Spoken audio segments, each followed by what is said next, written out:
Muy buenas tardes con todos. Vamos a iniciar la capacitación de guías electrónicas 2024. Estamos en presencia de Miguel Ríos, quien es especialista en facturación electrónica y libros electrónicos. Bueno, sin más, Miguel, adelante. Ok, muchísimas gracias. Gracias a ustedes por su amable presencia. La idea es conversar en estos minutos sobre la obligatoriedad vinculada a guía de remisión. Hay que recordar que en realidad no estamos ante una regulación nueva, no es que ahora mismo, a partir del 1 de julio, va a entrar en vigencia algo significativamente nuevo. Lo que sucede es que lo que tenemos ahora es que ya se acaba la discrecionalidad. O sea, hay que recordar que la norma se publica en julio, 12 de julio del 2022, 22, ¿no? Que a partir del día siguiente inmediatamente entraron en vigencia algunas reformas, algunas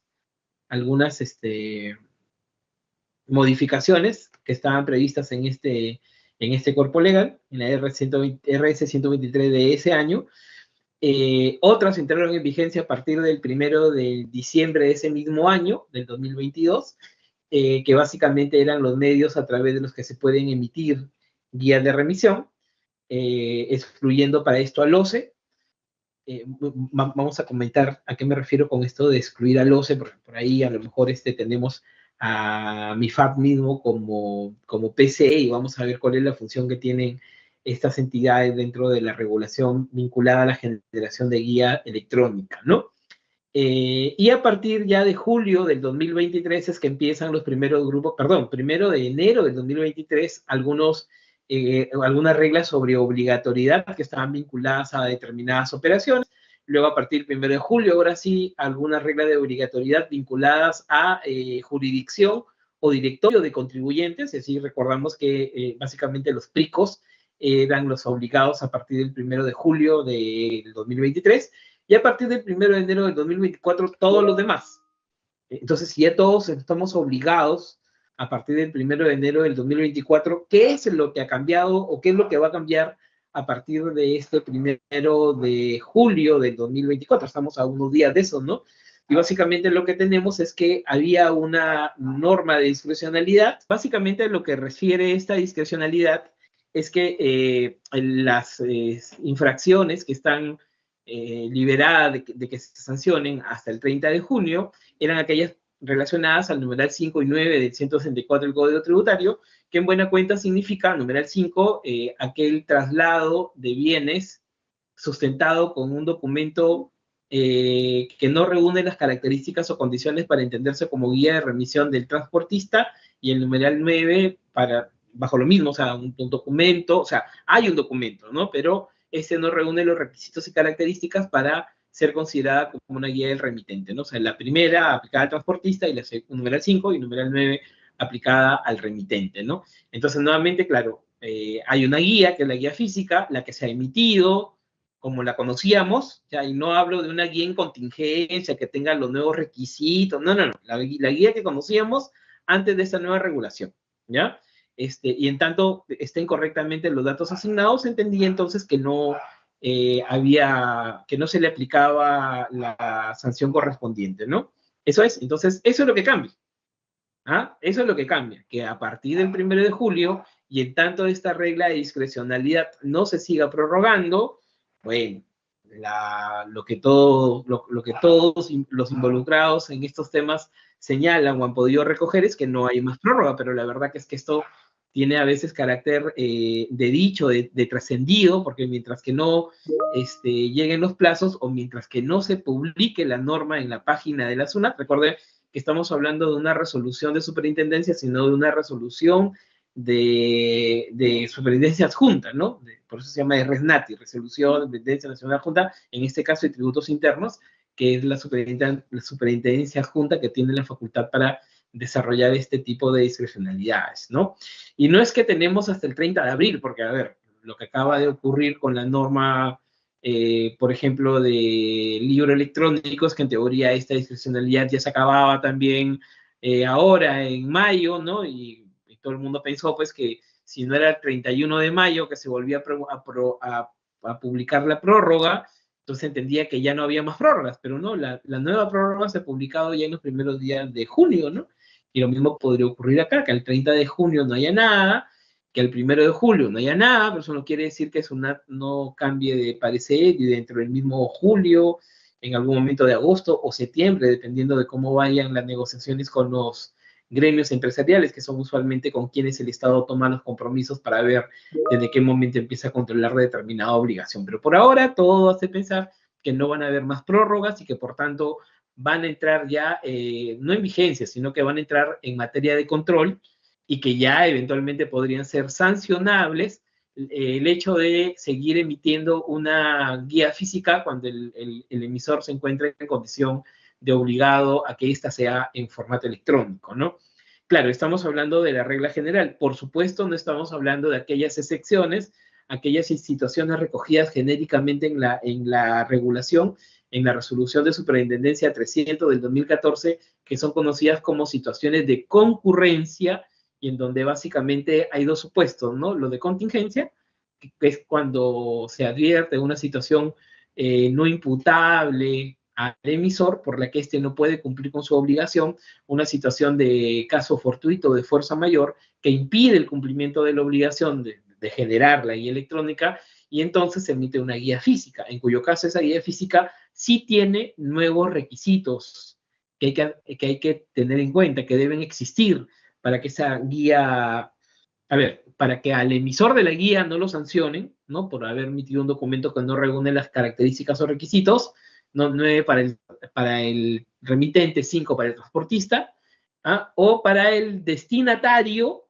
porque acá lo que es una cosa súper importante de advertir es que realmente no es que estemos ante una, permíteme rezar la diapositiva anterior, no es que estemos ante un cambio de formato, no es que lo que antes era una guía física ahora se pasó a ser una guía electrónica porque esa es la moda de la época, ¿no? Porque así pasó con factura, porque así pasó con la nota de crédito, con los recibos de suministro público y ahora le tocó las guías.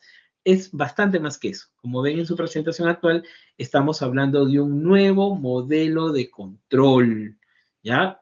¿A qué me refiero con control? Porque hay que recordar que SUNAT tiene facultades para determinar la obligación tributaria y que se ha hecho típico, sobre todo después de la pandemia, básicamente por un tema de dónde reubicó SUNAT a muchos servidores públicos que antes realizaban trabajo básicamente de campo y que durante la pandemia cambiaron a un modelo de acciones o de intervenciones a través de requerimientos electrónicos, ¿no? Y que ahora ya ha salido de la declaración de emergencia sanitaria, han tenido que reubicar esas acciones, ¿no? Y entonces UNAT empezó con estas acciones de fiscalización parcial vinculadas al reconocimiento o a la declaración de operaciones no reales vinculadas al IGB.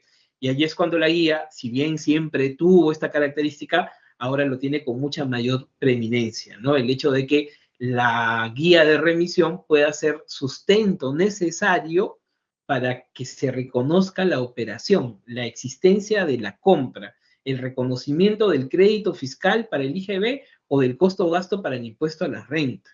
Claro, otra vez, tú puedes tener tu comprobante de pago que está aceptado, que es válido, puedes tener tu medio de pago acreditado, además, puedes tener el depósito de la constancia de detracciones cuando corresponda, ¿no? Pero SUNAT dice que en base al artículo 44 de la ley de IGB necesita de otras cosas, de otros elementos para saber si es que la operación fue real. Y ahí es cuando, entre otros varios documentos, te pide la guía de remisión, ¿no? Y una guía de remisión, y no cualquier guía de remisión, sino una guía bien emitida, porque cuando hay inconsistencias o cuando hay datos que no han sido consignados correctamente, la guía puede existir, pero lo que SUNAT te dice es que como está mal llenada, eso da sospecha, eso da lugar a que se interprete, se entienda que por ahí hubo una operación simulada, que solo has emitido la guía casi a lo más que nunca, con información inexacta, porque querías tú darle forma a una operación que no es real, ¿no? Y entonces SUNAT te termina desconociendo el efecto de toda la operación porque no existe guía o porque la guía está mal emitida. Y ahora, con la lógica esta de la guía electrónica, lo que hay que recordar es que hay nuevos requisitos, hay nuevas condiciones. Entonces les decía, no es que solo ha cambiado de un formato físico a uno electrónico, no. O no es que solo, es que además de eso le puso 2 datos adicionales. No, no es solo eso. Esto es una cosa mucho más compleja que no ha ocurrido, como en el caso de la factura cuando cambió el formato físico al electrónico, ¿no? Esto es mucho más profundo. Pero antes de ir a ese detalle, voy a revisar esta diapositiva para decir por último que en relación a esta discrecionalidad que se acaba, en tanto no sea prorrogada, es que permitía eso, ¿no? Excepcionalmente emitir guía física, la que conocíamos, no la guía en contingencia, no, la guía física que conocíamos, ¿no? Aun cuando no te habían quitado, cambiado, prorrogado la condición de obligado, ¿no? O sea, tú seguías siendo obligado, pero por discrecionalidad no te iban a multar. Este es un poco el sentido de fondo, ¿no? Que esto solo se aplica cuando hay una guía. Ya está bien, no tienes la electrónica, pero tienes una guía física, ¿ya? Porque si en realidad tu traslado no se sustenta con nada, ni con guía física, ni con electrónica, ahí estamos hablando de otras infracciones que ya no son el numeral 5 y 9, sino el 4 y el 8. Y como ustedes pueden ver, la discrecionalidad no alcanzaba esos supuestos. Esta discrecionalidad se aplica únicamente cuando sí había una guía física en lugar de la electrónica, pero había una guía. ¿Ya? Eso es algo que es súper importante que lo tengamos en cuenta, ¿ya? Y esto que ya les había comentado, que en realidad es una discrecionalidad, no es una prórroga al inicio de la obligatoriedad, que de acuerdo al comentario inicial, ya había progresivamente entrado en vigencia por actividades o por directorios de contribuyentes entre el 1 de enero del 2023 hasta el 1 de enero del 2024. Del 1 de enero del 2024 todos somos obligados a emitir guía electrónica, ¿no? ¿Cuáles son esos nuevos requisitos? Por ejemplo, una cosa que les ha hecho la vida cuadritos a los importadores es que, a diferencia de lo que ocurría, bueno, voy a decir en el mundo físico, pero lo cierto es que es una condición que se ha implementado a partir del 13 de julio del 2022, tanto para, digamos, guías físicas, cuando todavía se podían emitir o cuando se emiten en situación de concurrencia. Recuerden que por concurrencia he llamado a zonas, perdón, a aquellos supuestos de contingencia, como aquellos supuestos de encontrarse en una zona de baja o nula conectividad a Internet, dispuesto así por una resolución de superintendencia de la SUNAT del año 2018, claro, utilizando información del Occitel, que es el órgano regulador para esto, ¿no? Y que también permite eventualmente ahí emitir una guía física, otra vez con requisitos adicionales, ¿no? Bien, ¿qué les han dicho los importadores? O básicamente los agentes de aduanas que eventualmente por encargo realizan el procedimiento de importación, incluso el procedimiento del procedimiento administrativo mismo, ¿no? O sea, esto es el manipuleo de documentos, las declaraciones a nombre del importador, ¿no? Como dice la Ley General de Aduanas, un agente de aduanas finalmente termina como un mandatario, ¿no? En calidad de representante, ¿no? Un mandatario que tiene la función de realizar determinados encargos por cuenta del importador. Eso es, ¿no? Y entonces le decía, este agente de aduanas, por ejemplo, debe hacer el procedimiento de 5 contenedores en donde viene una relación de tantos bienes, imagínense ustedes diferentes tipos de bienes, pero resulta que, claro, él no puede cargar los 5 contenedores en una sola unidad de transporte, sino que va a tener que utilizar más de una, para no poner un número, ¿no? Más de una unidad. Entonces, ¿qué le ha dicho la norma ahora? Le ha dicho, bueno, si tú vas a utilizar, porque lo que se hacía antes era que se ponía el número de la DUA o de la DAM, y ya con eso no tenías que hacer la descripción de los bienes, porque ¿para qué hacer la descripción si ya están descritos en la DAM, ¿no? Es como que repetir información. Entonces ahora la norma dice, ya tú puedes hacer esto, pero cuando la totalidad de la carga, en este caso los 5 containers, puedan ser trasladados en una sola unidad de transporte, cosa que por supuesto es imposible. No, nuevamente, si es que todos los bienes van en una sola unidad, perfectamente válido, se puede seguir utilizando esta lógica de no describir los bienes, sino más bien hacer solo la referencia de la DAN que se está importando, ¿no? O que se está utilizando como materia de importación y ya no tener que escribir los bienes, ¿no? Pero el problema es para esos otros supuestos en donde la totalidad de bienes no entran, no pueden entrar en una sola unidad de transporte, porque en ese caso la norma les ha dicho, bueno, vas a tener que escribir los bienes. y en efecto ellos no conocen la descripción de los bienes, saben que viene una cantidad tal de bienes repartidos en 5 containers, pero no saben realmente qué bien viene en cada uno de ellos. Entonces la norma dice, bueno, como estás trasladando, voy a suponer, en una unidad de transporte 2 containers, entonces vas a tener que describir, digamos, de manera expresa o precisa cuáles son los bienes de la relación total que están en esa unidad de transporte. Y el problema muchas veces es que es más, con esta lógica de haber impulsado una modalidad de importación denominado despacho anticipado, los agentes de aduanas incluso ni siquiera tienen acceso a esa información. O sea, ellos están numerando las DAN antes de que lleguen a zona primaria, porque justo el despacho anticipado intenta acelerar un poco ese procedimiento, ¿no? Entonces ellos han visto en una imposibilidad porque ya no pueden trasladar los bienes con la referencia de la DAN, si es que no trasladan todos los bienes en una sola unidad, pero tampoco pueden hacer lo otro, ¿no? La regla general, que es la descripción de los bienes que llevan en una sola unidad de transporte, porque no tienen ese detalle, ¿no? Y entonces hay una situación bien expectaticia porque el gremio en realidad se lo ha dicho a SUNAC desde que publicó la norma en el 2022, pero SUNAC hasta el día de hoy no les da una alternativa. Parece ser que el silencio que tiene SUNAC sobre este tema es que ellos van a tener que adaptarse, ¿no? Pero no es un tema solamente de adaptar a los privados, porque hay que recordar que, no sé si ustedes están digamos, informados un poco de la realidad gremial de los agentes de aduanas, pero me acuerdo haber visto un paro de transportistas aduaneros en el 2017, porque en estos puertos o en los privados que administran los puertos, me refiero a DP World o APM Temporal, me acuerdo que habían colas y colas, ¿no? De camiones que trató de trabajarse con un documento que le dieron en su momento que era el ticket de transporte. Por cierto, el ticket de transporte como medio que sustituye a la guía todavía se puede emitir. Es una opción perfectamente válida, pero luego los que estaban acostumbrados a emitir una guía en este sector están todavía viendo cómo es que van a lograr, digamos, cumplir con esta obligatoriedad que se les ha consignado. No se los cuento en detalle, porque cosas como esta en varios sectores no están resueltas, y realmente cuando SUNAC empezó a dar discrecionalidades, ¿no? Lo que estaba haciendo era buscar la forma de salir de este embrollo en el que la misma SUNAC se había metido, ¿no?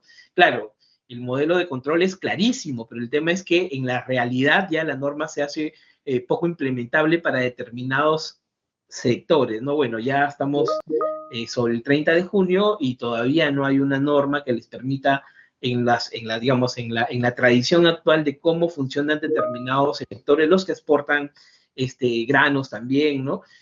Eventualmente granos, valga la redundancia, a granel, o sea, no en sacas, ¿no?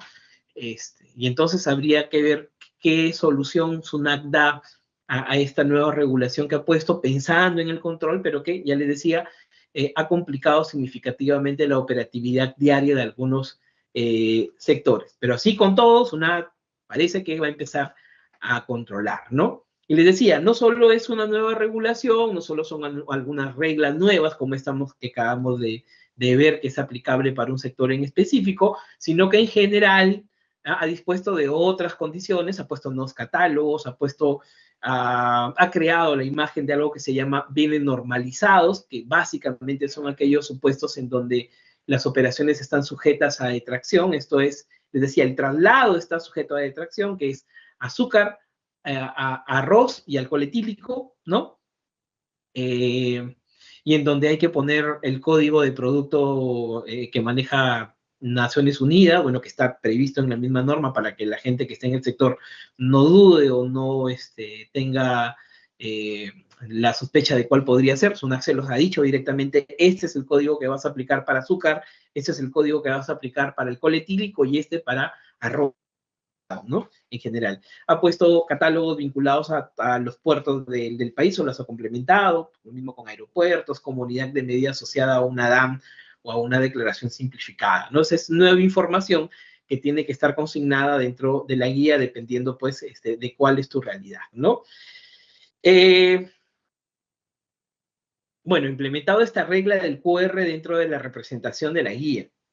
Hay que decir, además, esto está muy amarrado con una información que viene más adelante, que está vinculada a cómo se sustenta ante alguien, ante una autoridad pública, ante el servidor público de la SUNAT, tributos internos, de aduanas, del que te controla el bienes fiscalizados. Bueno, es cierto que el de bienes fiscalizados tiene una guía distinta o especial, pero han tratado de homologarla, digamos, a nivel de control. Respecto de qué presentas. Te intervienen en la carretera, ¿qué presentas? Y no solo el servidor público de la SUNAT, yo diría la autoridad pública que tenga capacidad para solicitarte la presentación de la guía de remisión, ¿no?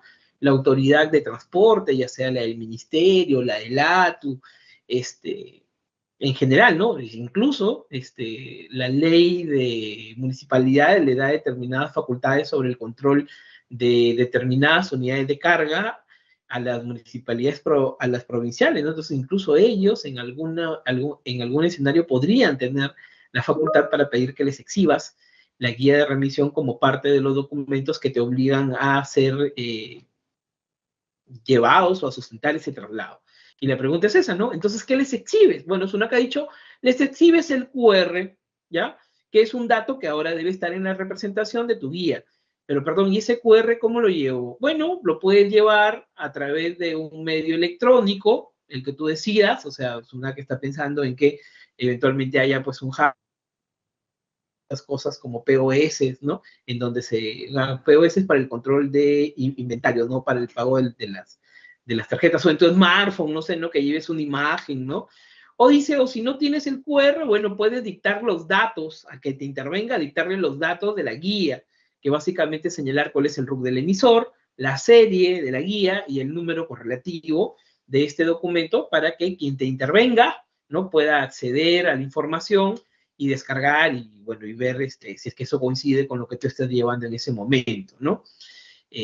No obstante, mi recomendación para no hacer largo esto es que por los próximos meses aún, en tanto todas las autoridades públicas que están involucradas en estos temas todavía se enteren de que esto es así, mejor sería llevar la representación impresa. Ya, claro, si van a la norma no dice que la representación impresa es un documento que sustente el traslado, pero no lo dice básicamente por una cuestión de pudor, ¿no? Porque si está regulando un documento electrónico, yo creo incluso que mal haría la norma en decir, pues, que esta guía electrónica tiene que sustentarse con un documento impreso, pues, ¿no? Porque ahí se acabó la lógica electrónica del documento. Entonces la norma no lo dice, pero por supuesto es una alternativa. Y lo digo porque lo mismo nos ocurre ahora con SOC electrónico, ¿no? Con revisión técnica electrónica, ¿no? Es algo parecido. O sea, al final, el que tiene la facultad nos interviene, le dices que es electrónica y dice, bueno, ese es tu problema, ¿no? A mí me lo exhibes ahorita, ¿no? Entonces, claro, yo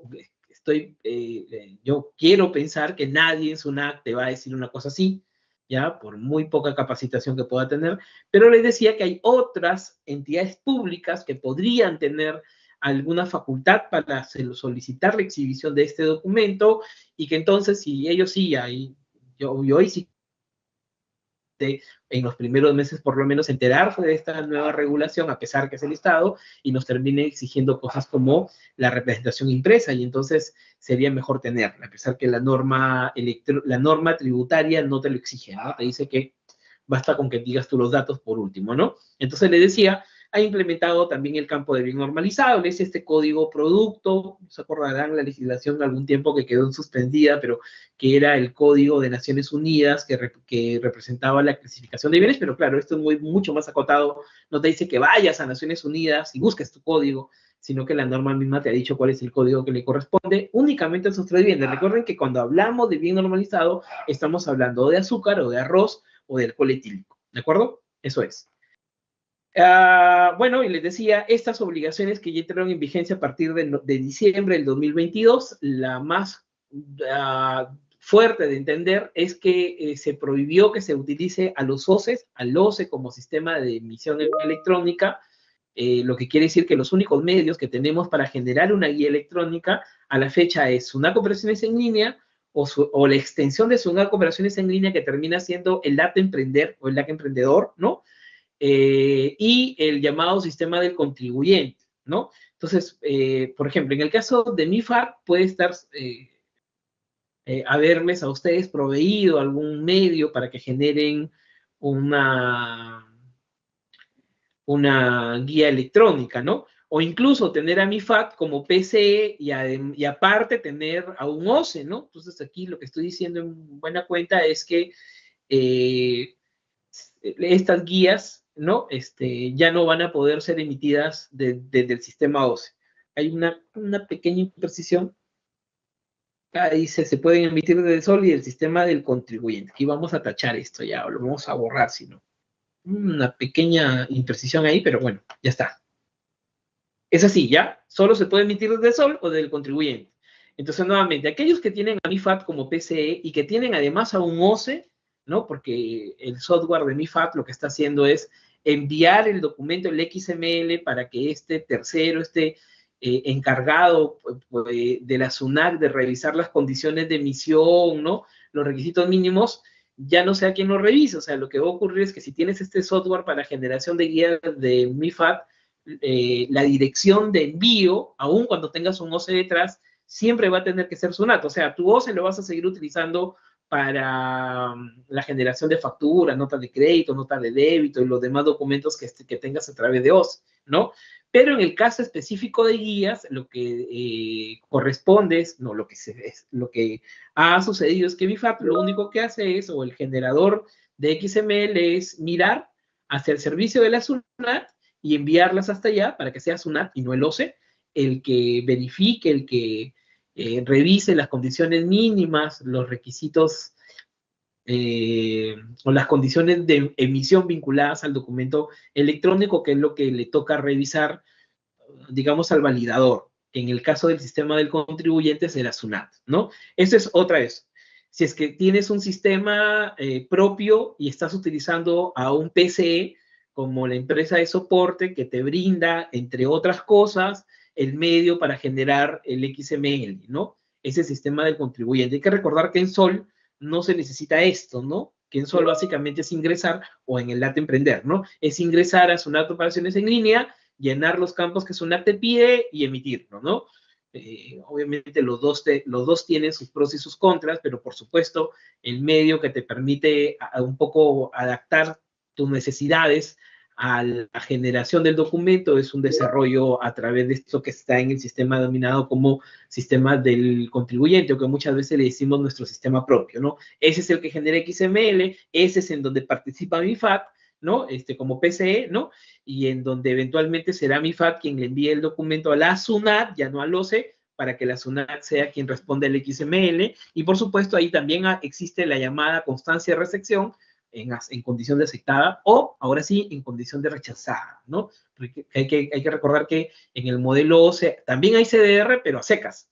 No hay CDR aceptada o rechazada, hay CDR y se acabó, ¿no? Porque cuando hay alguna observación, lo que hace ese OCE es devolverte el documento en esta llamada comunicación de inconsistencias para que si tú estás dentro del plazo, se corrija y se vuelve a enviar, ¿no? Claro, pues eso es en el modelo OCE. Como aquí no hay modelo OCE, lo que hace MIFAT es enviar la guía de remisión y SUNAT tiene que contestar ese documento, aceptándolo o rechazándolo, ¿ya? Modelo sistema del contribuyente. Eso es, ¿ya?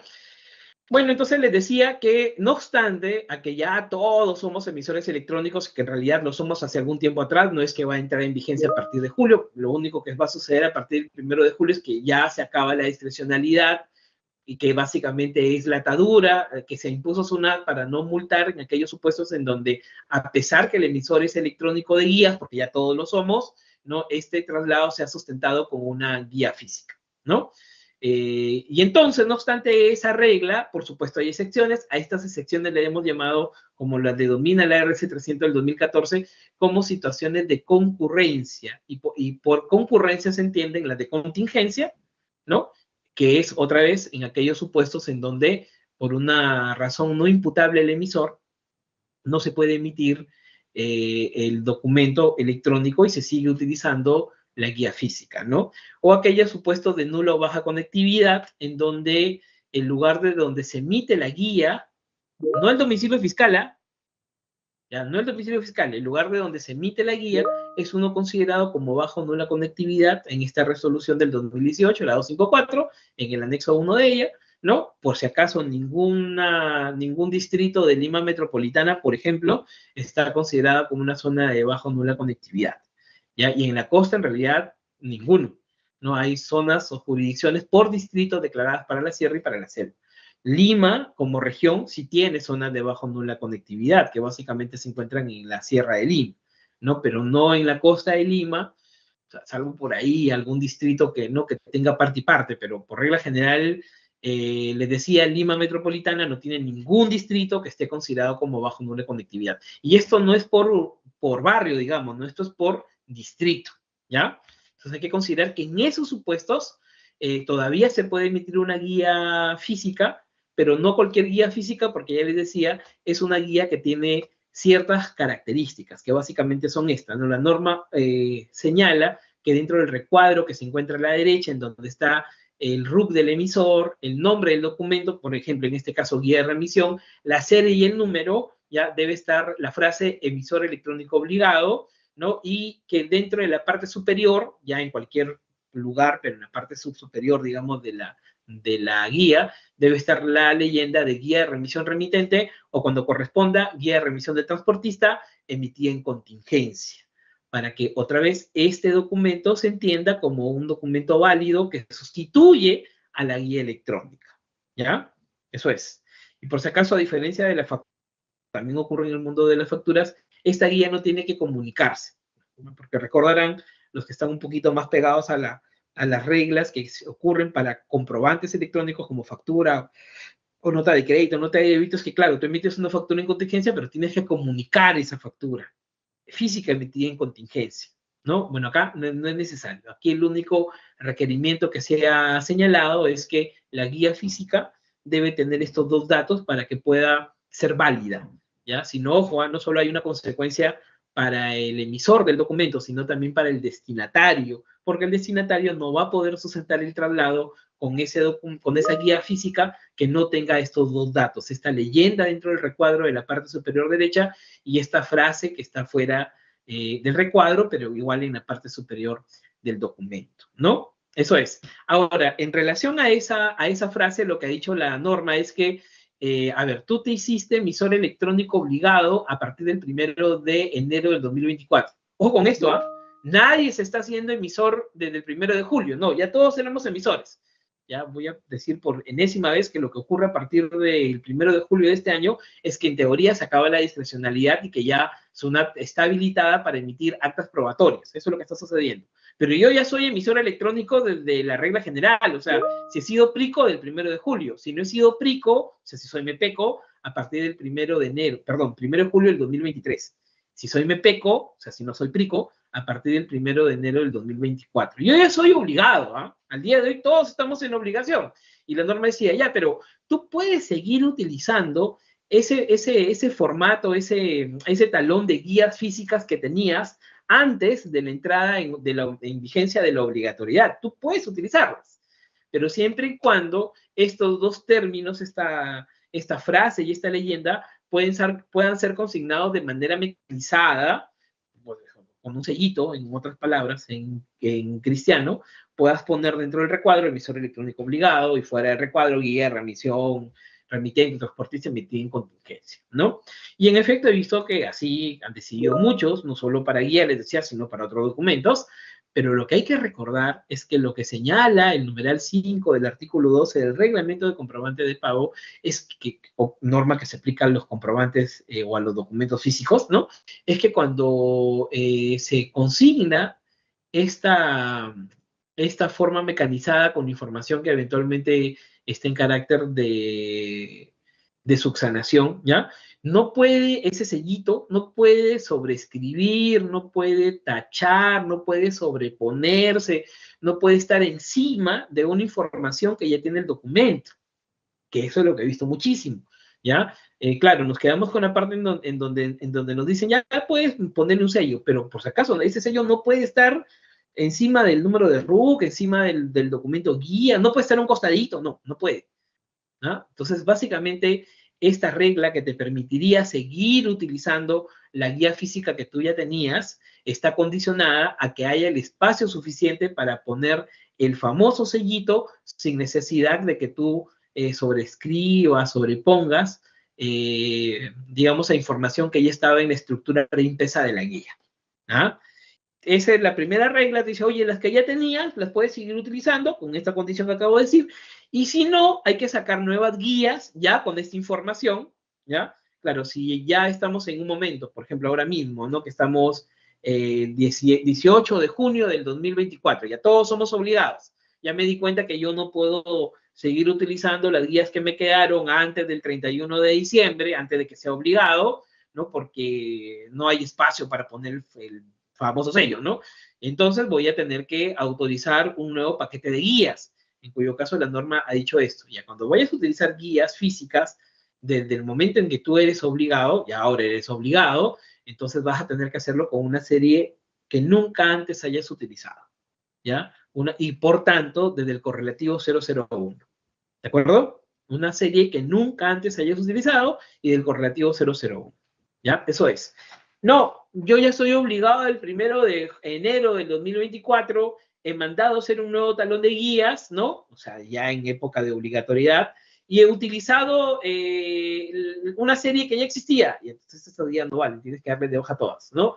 No, yo ya solicité mi autorización de guías después del 1 de enero, o sea, ya estaba obligado, pero no le he puesto la frasecita esta de emisor obligado.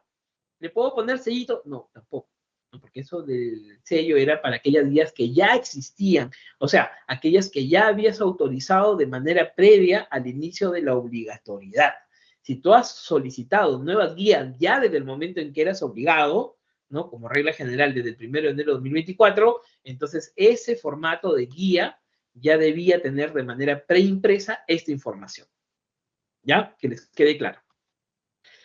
Y como decía, como este es un nuevo modelo de control, básicamente se ha desarrollado algunos procedimientos vinculados a la guía electrónica, ¿ya? Los procedimientos que vamos a ver a continuación, que básicamente es la guía por evento, o es la comunicación de baja o baja de la guía, o es la no conformidad, que es un procedimiento que puede hacer el destinatario de los bienes. Lo primero que debe quedar claro es que estos tres procedimientos que vienen a continuación solo se pueden hacer desde SUNAC Operaciones en Línea. Nuevamente, ¿ya? Conversábamos hace un momento y decíamos que lo que está vigente desde el 1 de diciembre del 2022 es que los únicos sistemas que existen para poder emitir guía es el sistema de SUNAC Operaciones en Línea, ¿no? O el ACA Emprender, que es como una extensión de SUNAC Operaciones en Línea, y es el sistema del contribuyente, ¿no? Son los dos sistemas que me permiten generar guía, pero el único lugar donde se pueden emitir guías por eventos, ahorita vamos a ver qué es, la baja de la guía o la no conformidad de la guía, es SUNAC Operaciones en Línea, ¿ya? Eso no se puede hacer desde tu sistema propio, no se puede hacer del sistema del contribuyente, ¿no?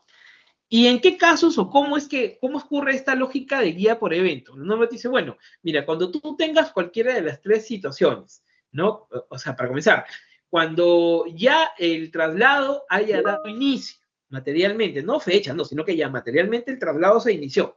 Tú ya tenías tu guía de remisión emitida, ¿no? Tu guía electrónica, se entiende, ¿no? Y en ese momento ocurría algo, por ejemplo, algo impedía que continúes con tu traslado, ya sea porque tomara una carretera, un evento natural, se cayó el puente, lo que sea. No, no puedes continuar con el traslado y tienes que hacer un transbordo no programado, ¿no? Y en ese supuesto la norma te dice que lo que corresponde es emitir una guía por evento, en donde señales cuáles son las nuevas características del destino, ¿ya? Y o de la unidad de transporte que vas a utilizar para el transbordo no programado, ¿ya? Ojo que aquí no se puede cambiar, ¿ya? No se puede cambiar al sujeto destinatario. Se puede cambiar el destino, o sea, la dirección, pero no al sujeto, ¿ya? Primer supuesto, transbordo no programado. Segundo supuesto, en el caso de imposibilidad de continuar con el traslado, ¿no? Y el tercer supuesto es cuando sí llegabas al punto, pero no había nadie que te recibiera la mercancía o no encontrabas el punto, ¿no? Por último, llegabas a tu destino, pero no encontrabas esa dirección, O encontrándola, te decía, no hay quien lo reciba, o encontrándola, te rechazan y tienes que volverte con los bienes, ¿no? Y en ese supuesto también se debe emitir una guía por evento, ¿de acuerdo? Estos son los tres supuestos que están previstos incluso en Sunaco Operaciones en Línea, porque recuerden que es el único medio que existe para tal supuesto, ¿no? Nuevamente, estamos hablando de hechos que ocurren después del inicio del traslado. Inició el traslado y hay que cambiar el destino, hay que cambiar el vehículo, o hay que cambiar, o hay que retornar con los bienes. Entonces ahí tenemos que emitir una guía por evento. ¿De acuerdo? Eso es. Y también les decía, está la baja. Perfecto. Entonces, si la guía por evento es cuando ya inició el traslado, la baja, ¿cuándo se da? La baja de la guía la das antes de que inicie el traslado, como regla general, hay una excepción a esto, y ya esa baja de guía pues es con motivo de cambiar cualquier cosa, ¿no? Ya sea que te hayas equivocado en unidad de medida, en, no sé, en destino, en sujeto, lo que tengas que cambiar, pero siempre y cuando no haya iniciado el traslado, los bienes no hayan salido, porque si los bienes ya salieron, entonces la regla es que utilices una guía por evento, ¿de acuerdo? Y le decía, la única excepción en donde sí puedes emitir una guía puedes hacer una baja de guía de remisión a pesar que el inicio ya comenzó, es cuando lo que vayas a cambiar en el traslado, en el transporte ya iniciado, es al sujeto. ¿Se acuerdan que les decía? La guía por evento la emites cuando ya iniciaste el traslado y puedes cambiar todo menos el sujeto destinatario. Puedes cambiar incluso la dirección del punto de llegada, el destino, pero el sujeto destinatario no lo puedes cambiar. ¿Por qué? Porque aún cuando ya haya iniciado el traslado, si lo que vas a cambiar es el sujeto destinatario, ¿no? Entonces ahí lo que te corresponde es hacer una baja de guía para emitir otra que la sustituya, ¿ya? Esas son las reglas. Y una cosa más importante, perdón, esta baja de la guía, como les digo, no tiene un plazo. Lo que la norma ha dicho ahora es que se puede emitir en tanto no haya iniciado el traslado. ¿Ya? Entonces aquí mucha lectura, ¿no? Como, a ver, si es un traslado de Lima a Piura, ¿no? Y yo emití, y tengo una guía que tiene fecha de emisión 1 de junio. Bueno, y si dices que es antes que iniciar el traslado, al término de la distancia, pues se supone que Lima a Piura 2 días, ¿no? Hablando de transporte de carga, ¿no? 3 días, 4 días, ¿no? Pero 18 días, no, pues no, eso sería un improbable, ¿no? Quiero decir, en ese caso, ¿se puede emitir una baja de guía? La respuesta es sí, claro. No, pues no acabas de decir que antes que comience el traslado, claro, porque así pueden haber pasado 18 días, 20 días, 100 días, pero justo lo que estamos diciendo acá es que el traslado no comenzó. O sea, acá no hay un criterio de término de la distancia, ¿no? Entonces, para que lo tomen en cuenta, porque la verdad que es que aquí, como en otras regulaciones, UNAC trata de hacerse o aplicar la lógica de la tapada, ¿no? O sea, por un lado te dice, sí, puedes hacer la baja, pero claro, yo UNAC no veo porque realmente no tengo forma de conocer si es que el traslado inició o no inició, porque puede haber iniciado con otra guía, en cuyo caso, pues, la obligación ya se cumplió con la otra guía, ¿no? Y el supuesto traslado que comenzaba con esta no ha tenido inicio, entonces, en tanto no se haya iniciado, entre paréntesis, en tanto yo, SUNAC, no me pueda dar cuenta que ya inició ese traslado, entonces puedes hacer en cualquier momento la baja de la guía. Cuento esto porque en realidad en la regulación anterior se da un plazo máximo de 5 días desde la fecha de inicio del traslado para poderse dar de baja y ahora esa regulación se ha eliminado, ¿no? Entonces sí hay cierta maniobrabilidad con el tema de las bajas, pero ya saben que está condicionado a que en una acción de control SUNAC no tenga forma de advertir que el inicio realmente sí se empezó, ¿no? Y que tú hiciste la baja en una fecha posterior, ¿ya? Eso es. ¿De acuerdo? Le decía, y una herramienta poderosísima que termina por cerrar esto que hemos denominado genéricamente como nuevo modelo de control, es lo que el destinatario de los bienes puede y debe hacer desde SUNAC Operaciones en Línea. Porque recuerden, la guía por evento, la comunicación de baja y la no conformidad solo se puede hacer desde SUNAT Operaciones en Línea. ¿Qué sucede con esto? Yo como destinatario de bienes, yo debo digamos, una obligación que va a tener que tener ya cierta secuencia, o sea, hay que poner ahí una regla adicional, así como hay que revisar buzón electrónico, así como hay que revisar este famoso módulo que se implementó para la conformidad de facturas y recibos por honorarios, ahora también hay que revisar, y el plazo máximo es de hasta el 7º día calendario del mes siguiente, o sea, a fin de mes o en los primeros que mirar todas aquellas guías en donde se ha señalado que yo soy destinatario. Porque si yo desconozco ese traslado, entonces lo que me toca decir es que es una no conformidad total. Yo no soy el destinatario, nunca recibí sus bienes. O eventualmente presentar una no conformidad parcial cuando no se está de acuerdo con los datos de identificación del remitente o del transportista. Entonces, ya, sí, yo sí compré, pero aquí dice que yo se lo compré a fulano y tal. Él no es mi remitente, ¿eh? Yo no le compraba a él. O dice que el transportista ha sido fulano de tal.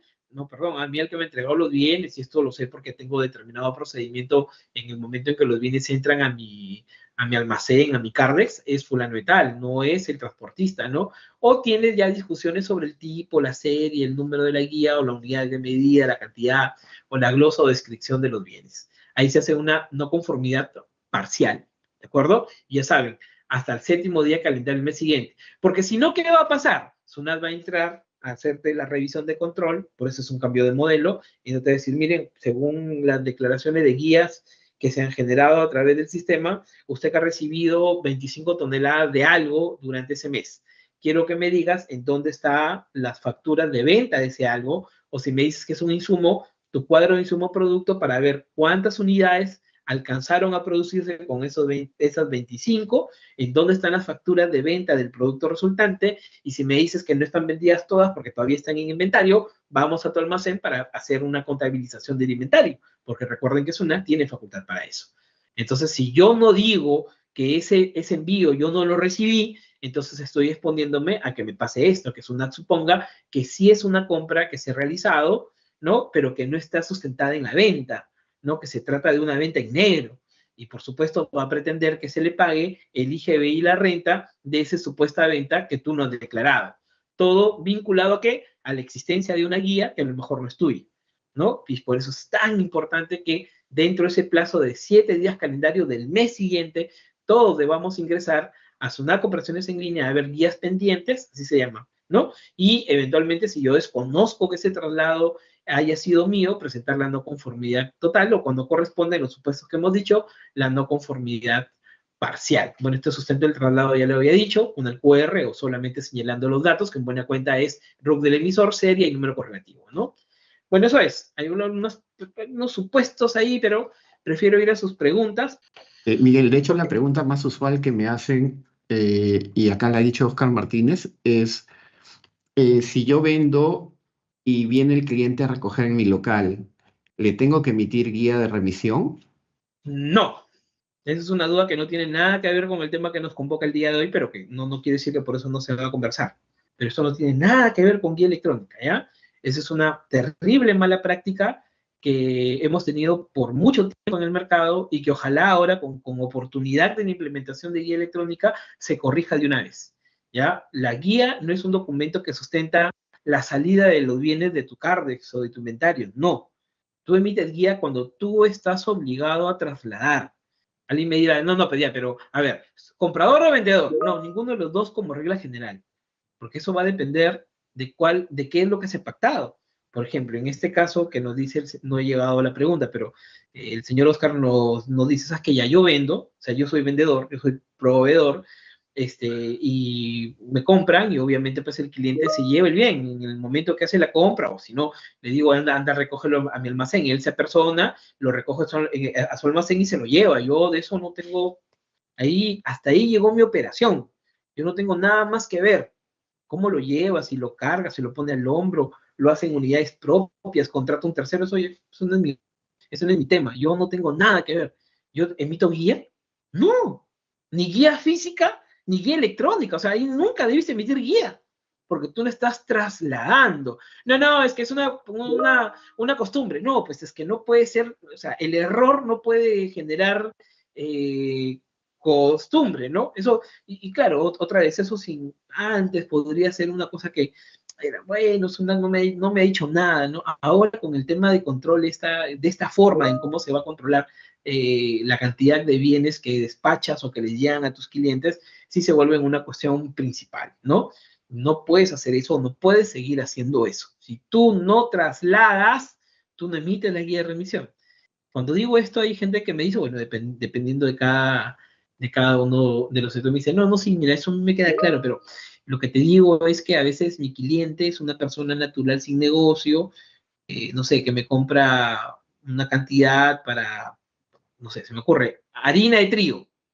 No sé si se harina, porque eso es un bien que ya está tan manoseado con percepciones y demás, ¿no? Pero supongan eso, ¿no? Se lleva 50 sacos de harina, ¿no? Entonces él me dice, mira, pero tú invítame la guía, tú no vas a trasladar, ¿no? Pero tú hazlo, porque yo no tengo guía, yo soy persona sin negocio. Pongo el ejemplo de los 50 sacos porque es claro que este señor está comprando la harina para comerciar, porque no hay forma que alguien compre para su despensa 50 sacos de harina, ¿no? Eso es algo que nadie te va a creer, ¿no? Bueno, Sunak tampoco. Entonces se supone que es algo que él hace para comerciar, que él, no obstante, es una persona que no ha formalizado sus actividades, que no tiene RUC siquiera y que por tanto no puede emitir la guía que le corresponde. Y tú de buena gente como proveedor, y para que te siga comprando, porque es tu cliente, tú emites la guía a nombre tuyo. Bueno, te estás metiendo en un problemón, y yo diría, no solo tributario, no solo con la SUNAT, eso te podría escalar a otro nivel, ¿no? Pero imagínate que encuentren droga en ese traslado, por ejemplo, ¿no? ¿A quién van a llamar? Obviamente a ti, ¿no? Porque tú has emitido la guía y tú le estás diciendo que tú emitiendo la guía, asumes la obligatoriedad de ese traslado. Probablemente no llega a mayores porque tú demostrarás, dirás, no sé, pero metido en el problema vas a estar, ¿no? Entonces es algo que ni siquiera tiene, o sea, no es que solo tenga relevancia tributaria, la cosa es mucho más grave todavía, ¿no? Entonces no es, yo solo emito la guía cuando me obligo a trasladar, que puede ser en unidades propias, en cuyo caso solo bastará la guía de remisión del remitente, y si no tengo unidades o vehículos para hacer el traslado y tengo que contratar a terceros, entonces además de mi guía de remisión del remitente, también el transportista contratado tendrá que emitir la guía del transportista que le corresponde. Ya, pero otra vez, esto que acabo de decir es el modelo general de guía. Dice, disculpe, hay empresas que me dan factura y no guía. Señor usuario es conocido, pues nuevamente, pues que, ¿quién traslada, no? Si usted traslada porque usted va a comprar a su local y se lleva los bienes, el que tiene que emitir la guía es usted, ¿no? Como yo, claro, porque tú estás trasladando. Emite la guía el que traslada, no el que traslada. Otra cosa me dice, no, no, yo le digo a mi proveedor que me lo deje en mi almacén, ¿no? Y, ok, ahí sí, el proveedor se está obligando a trasladar por las condiciones que se han pactado en la operación y por tanto él es el que tiene que emitir la guía que corresponda, ¿no? Es eso. Una consulta referente a guía de transportistas. Si yo llevo mercancía por diferentes clientes o proveedores en un solo transporte, ¿cómo sería emitir para cada uno simplemente adjuntarla en la descripción? Ok, lo que ocurría en el mundo físico y que sigue ocurriendo en la guía física, solo que ya no, o sea, todos los transportistas igual que a cualquier contribuyente en el mercado tiene que emitir guía electrónica, ¿no? Pero lo que había en el mundo físico es que si el destino era a 20 destinatarios o más, tú como transportista no tenías que hacer una guía del transportista para destinatarios, sino que podías hacer una sola guía del transportista y poner en la glosodescripción la referencia de la guía de remisión del remitente que antecedía, o eventualmente del comprobante que antecedía, y con eso ya hacías una sola guía para todos, ¿no? Eso te cuento ahora que SUNAT se puso a realizar operaciones no reales y a tener la lógica esta de que la guía sustentaba o demostraba que la operación existía y como condición para reconocer el efecto tributario, se los metió en un problema a todos los destinatarios, porque claro, solo tenían la guía de remisión del remitente y no tenían la del transportista. ¿Y por qué no tenían la del transportista? Porque era una sola, pues no había quien dejarle el original. En algunos casos se han dejado una copia, y otros casos nada. Y esto de la copia por criterio, porque la norma nunca lo dijo, ¿no? Y ahora que SUNAT está revisando, dice ya, el vehículo no es del proveedor, o sea, tiene que haber una guía del transportista, ¿no? No que la guía del transportista fue resumen, ya, perfecto, tráela, pues, ¿no? A buscar al transportista del año de la pera, ¿no? Para tocarle la puerta, que una historia. Y he estado en auditorías en donde ha tocado hacer eso, ¿no? Ir a las agencias de transporte a que nos den una copia de la guía del transportista, resumen, ¿no? Les cuento que en el mundo electrónico la única guía resumen que ha quedado es aquella que, bueno, también del transportista, pero las condiciones aquí son que se trate del mismo remitente, o sea, diferentes guías de remisión.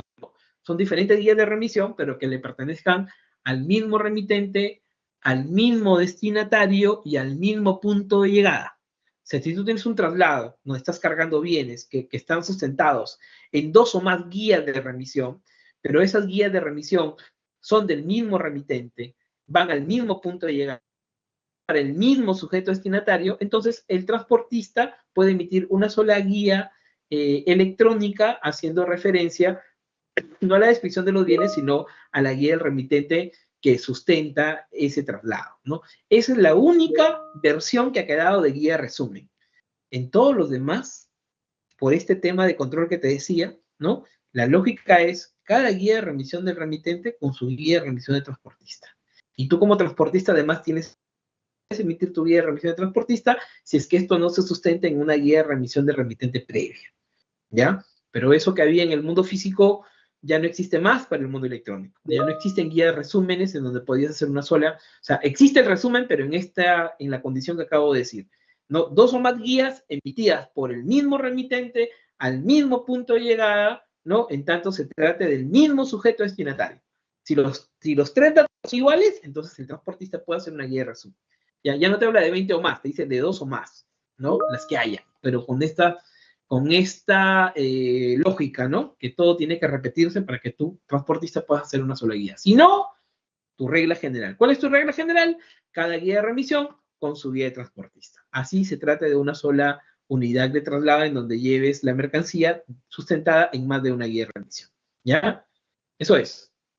En los controles que ha pasado, solo escanean el QR. Sí, claro, SUNAT, el QR, ¿no? ¿Pero qué? ¿El QR de qué? De una representación impresa. O lleva usted el PDF o algo, ¿no? Porque claro, la lógica era QR exhibida en un smartphone, en un hardware, ¿no? No era leer QR en una representación impresa. Otra vez, no es que esté prohibido, pero ya le decía, por una cuestión de pudor de la norma que regulaba un comprobante electrónico, SUNAT no se atreve a decirlo, pero por supuesto es perfectamente válido. Y no solamente diría yo es válido, sino que es algo que se recomienda hacer en esta primera parte de la implementación de la obligatoriedad, ¿no? Dice, yo trabajo con MIFAD. No, MIFAD es un PCE, ¿no? Es un proveedor de servicio electrónico, ¿no? Entonces, como justo acabo de decir, si yo tengo MIFAD, lo que está haciendo MIFAD, o sea, para ti como generador es transparente porque tú no ves qué cosa cambió, porque es básicamente a dónde se dirige el ejemplar del XML. O sea, lo único que está haciendo MIFAD es que el receptor del documento ya no sea un OCE, sino que sea SUNAT, ¿no? Es lo único. Para ti, como usuario final de un aplicativo, tú sigues llenando los datos y darle entrar, nada más. Pero es justo que sepas, ¿no? Que en este modelo de guía ya no está el OCE en medio. Como PCE va a seguir siendo MIFAD y va a seguir proveyéndote del software necesario, de la aplicación necesario para que tú llenes los datos y generes la guía electrónica. Solo que no la manda un OCE que la revise, sino que la manda a la SUNAT. Eso es, y ya te decía que el único cambio que potencialmente podrás ver es que en el modelo de sistema del contribuyente, donde SUNAT es el que valida, o sea, a través del software de IFAC emites, ¿no? Pero el que valida es SUNAT, eventualmente SUNAT podría aceptar o podría rechazar. Ya te decía que a diferencia del OCE, no hay CDR rechazada o CDR aceptada, hay CDR a secas. ¿Y por qué secas? Porque acepta. Porque cuando va a rechazar el OCE, lo que hace es una comunicación de inconsistencias que tiene una lógica un tanto distinta. Eso es. ¿Ya? Dice el señor Jorge, ¿se refiere a que la validación de guía ya no se puede hacer con un OCE? Claro, pero sí con PCE más SUNAT, por supuesto, así es. Por supuesto, IFAT está, a ver, nuevamente es absolutamente posible, ¿no? Y ya te decía que para ustedes es transparente que en el mismo software que tienen ahora se pueda estar emitiendo este documento, ¿no? Dice, buenas noches, ¿qué diferencias hay entre la guía de remisión del remitente y transportista? Les decía, ¿no? En el supuesto de guía de remisión del remitente, es aquel documento que se emite cuando el traslado califica como privado, ¿no? Como privado, o sea, cuando el traslado se realiza en unidades propias o tomadas en leasing, en arrendamiento financiero. Eso es, ¿ya?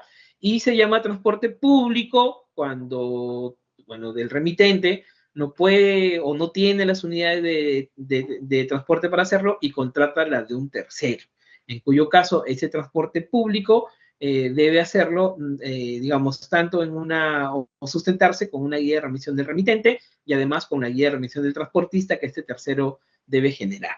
Ya eso es. Entonces, el remitente es, o sea, solo se necesita remitente cuando haces transporte privado, o sea, en vehículos tuyos o tomados en leasing.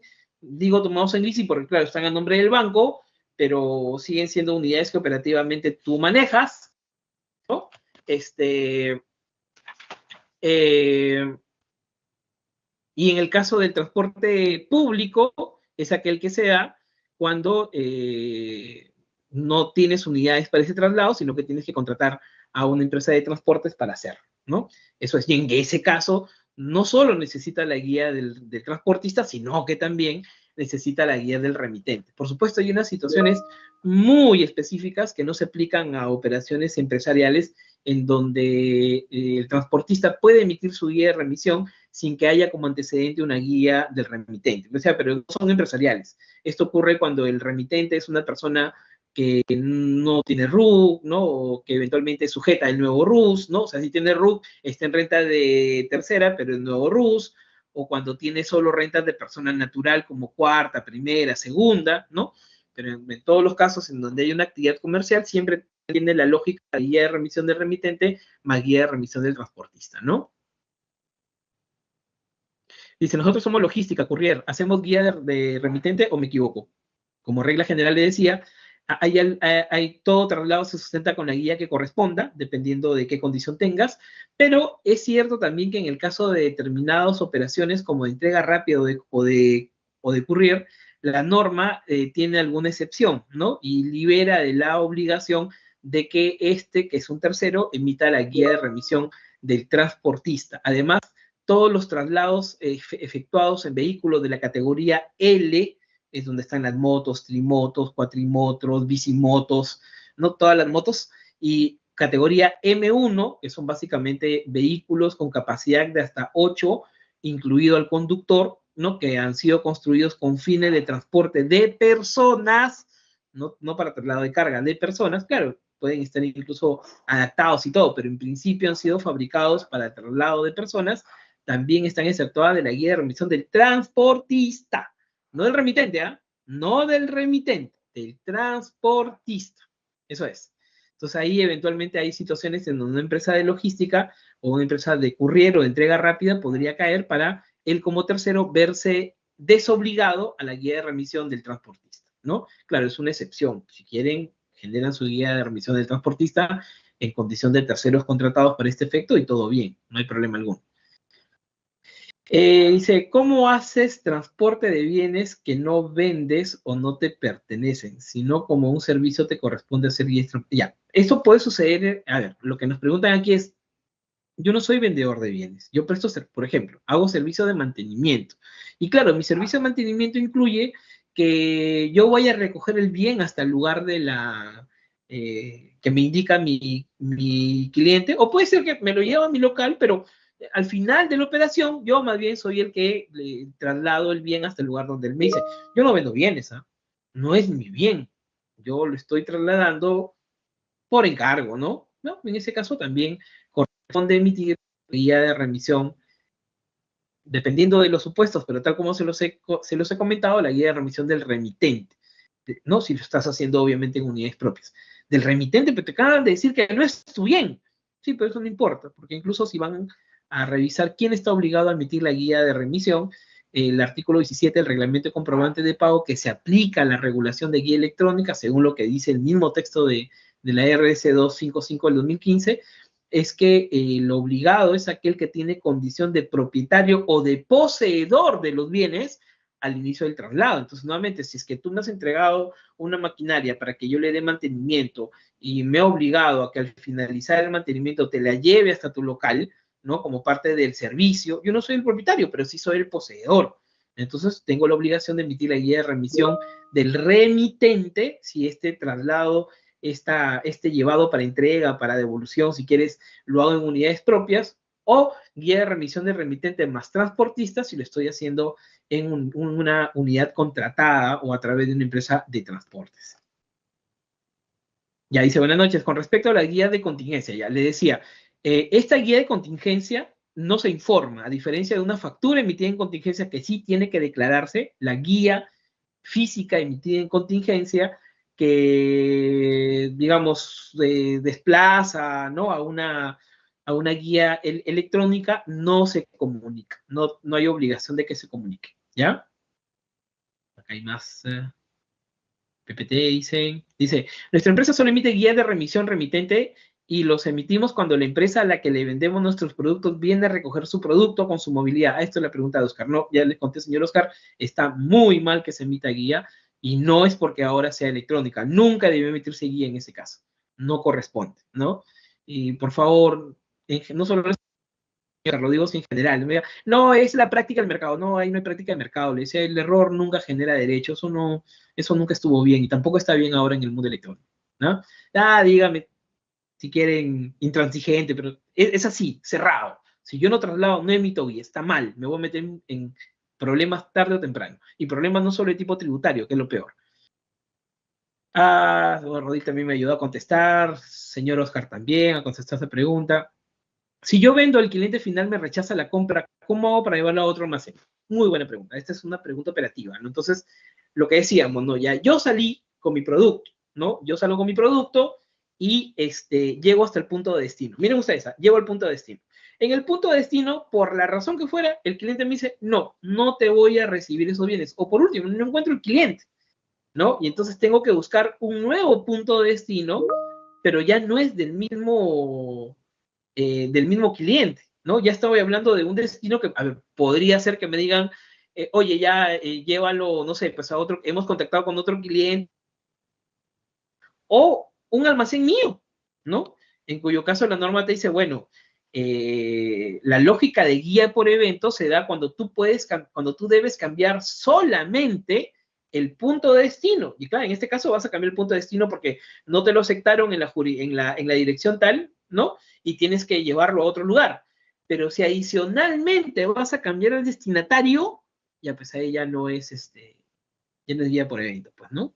Porque recuerden que la guía por evento no se soporta, no cabe, no corresponde cuando lo que hay que cambiar es el sujeto destinatario, ¿ya? Que quede claro. Entonces, ¿qué hago? Bueno, en ese caso, lo que yo te recomendaría es una nueva guía.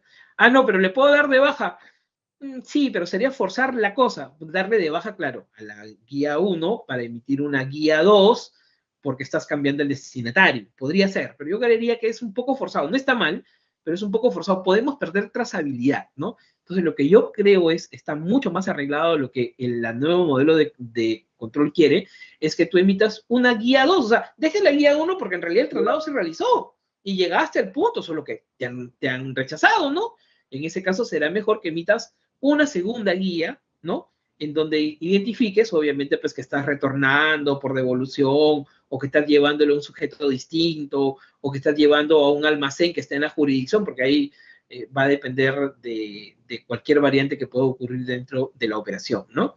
Entonces, eso es. Yo creería que para mejorar la trazabilidad y poder explicar correctamente lo que ha sucedido mañana más tarde cuando Sunat venga a preguntarme, es emitir una segunda guía en donde ponga como punto de partida la dirección de ese tercero que me ha rechazado y como punto de destino la nueva dirección, ya sea que me pertenezca a mí, que fue el remitente original, o que le pertenezca a un tercero en el caso que en el camino haya encontrado a una persona interesada en estos productos, ¿no? Dice, ¿quién debe realizar la guía del transportista? ¿El subcontratado o el subcontratador? Tal cual así está en su pregunta, la respuesta también es cerrada, ¿no? La guía de remisión del transportista la hace el subcontratado, ¿no? O sea, a ver, para que nos entendamos todos, ¿ya? Pero la respuesta cerrada es esa, el subcontratado. ¿Cómo ocurre acá? Yo soy Miguel Ríos, soy una empresa o un negocio y necesito llevar bienes, no tengo vehículo para eso, por las características, que no sé, pues peso, cantidad, lo que sea, no tengo, ¿no? Entonces lo que hago es contratar a una empresa, a la empresa Lo Rápido SAP, ¿no?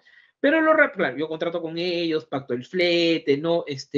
Pero lo cierto es que los rápidos finalmente no son quien me prestan el servicio, sino que los rápidos a su vez han subcontratado a la empresa, no sé, Los Alegres, ¿no? Los Alegres son quienes recogen los bienes, o a quien yo le entrego los bienes, ¿no? Y quienes realizan materialmente el traslado hasta el punto señalado. En mi guía de remisión yo he señalado como transportista contratado a los rápidos, ¿no? Pero el que emite la guía de remisión del transportista son Los Alegres, porque ellos son los que hacen el servicio de traslado realmente. Entonces alguien dirá, ¿y cómo se mastica eso? Porque aquí el circuito no se cierra. ¿Cómo si yo, como remitente, voy a identificar a los rápidos? El que emite la guía del transportista son los Alegres.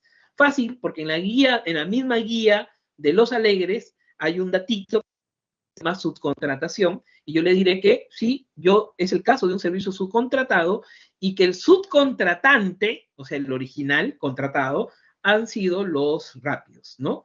Entonces, claro, ahora sí se cierra, porque la guía de remisión del remitente dice que yo como remitente he contratado a los rápidos, ¿no? Sustentado o vinculado a una guía de remisión del transportista, emitida por Los Alegres, que es un tercero, pero dice que el que lo contrató a él son los rápidos, ¿no? Entonces ahí como que se cierra la trazabilidad, ¿no? Y eso es lo que busca SUNAT. Entonces, ¿quién emite la guía de remisión del transportista? El que presta el servicio, como el que realiza el servicio.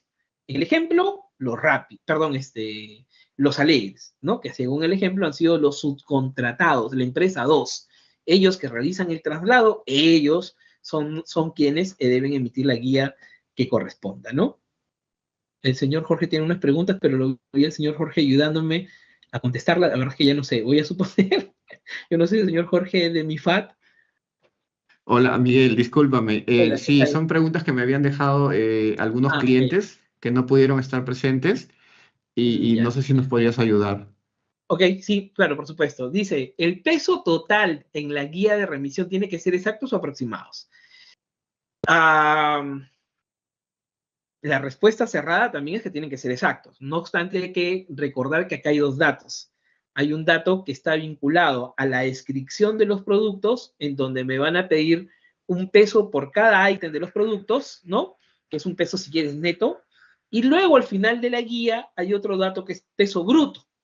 Entiéndase por peso bruto aquel que ya tiene, pues, con embalajes, con estructura de carga, con lo que fuera. No lo que pesa el vehículo, no, el peso bruto no es lo que pesa el vehículo, es lo que pesan los bienes ya como bultos, si quieren ustedes, ¿no? Que es distinto a que me digas cuánto pesa por ítems cada uno de ellos, ¿no? Esa discriminación sí hay, son dos datos que deben ir en la guía, el peso por ítems y el peso bruto de la carga, ¿no?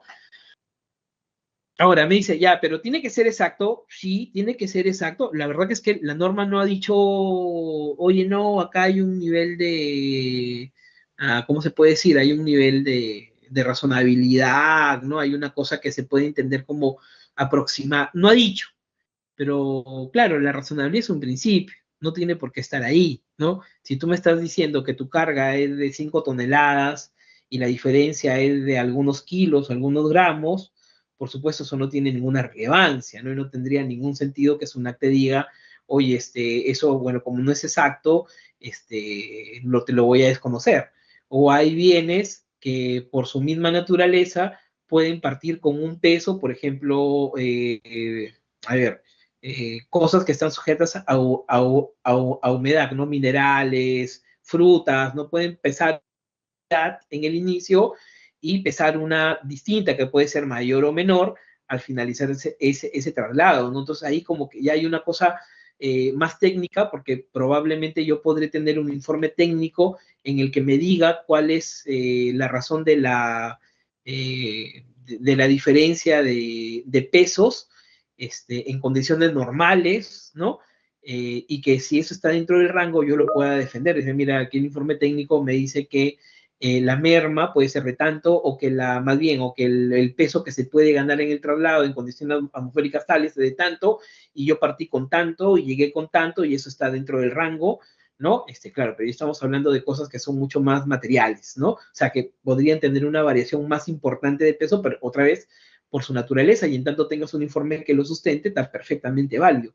Nuevamente, tú miras ya, ¿en qué parte de la norma dice eso? ¿Qué informe? No, no lo dice, pero es parte de la razonabilidad, ¿no? Es razonabilidad, eso no es algo que la norma haya dicho, porque nuevamente si me dices, la norma ni siquiera se ha molestado en decirte, por si acaso exacto, ¿ah? ¿No? O tu nivel de tolerancia es de tanto por ciento, no, la norma no ha dicho nada de eso. Es razonabilidad, y si ya es una cosa, les decía, que está vinculada a las características físicas, químicas de los productos, ya, o sea, con mayor razón un informe técnico, ¿no? Y lo demás, razonabilidad, ¿no? La segunda pregunta dice, ¿se debe hacer una sola guía de transportista por destinatario? Ya comenté eso, les decía que el único supuesto que quedaba en el mundo electrónico es cuando se trata del mismo remitente, el mismo punto de llegada y el mismo destinatario, se puede hacer una sola guía de transportista por dos o más guías de remitente.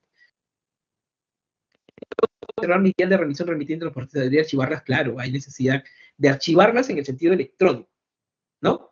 No obstante, hay que recordar también que aquellas guías que se emiten desde SUNAT Operaciones en Línea o de la que emprender, la norma que la regula dice que es SUNAT la que se obliga a conservar estos documentos dentro de los plazos, ¿no? O sea, ahí en realidad nadie guarda nada, pero salvo por una cuestión administrativa que tú quieras hacerlo, pero como obligación formal, las guías que comienzan con la serie E, que son aquellas emitidas desde SUNAT Operaciones en Línea, no hay obligación de que se guarden por ningún plazo, o en todo caso, es SUNAT quien sustituye en su obligación al destinatario o al remitente de conservar esos documentos. En los demás supuestos, lo que dice el actual Código Tributario, concordado un poco con las reglas que están en la OCDE, que están básicamente previstas en el artículo 177, es que debes conservarlo dentro del plazo de prescripción o dentro de los 5 años, lo que ocurra primero, ¿ya? Eso es.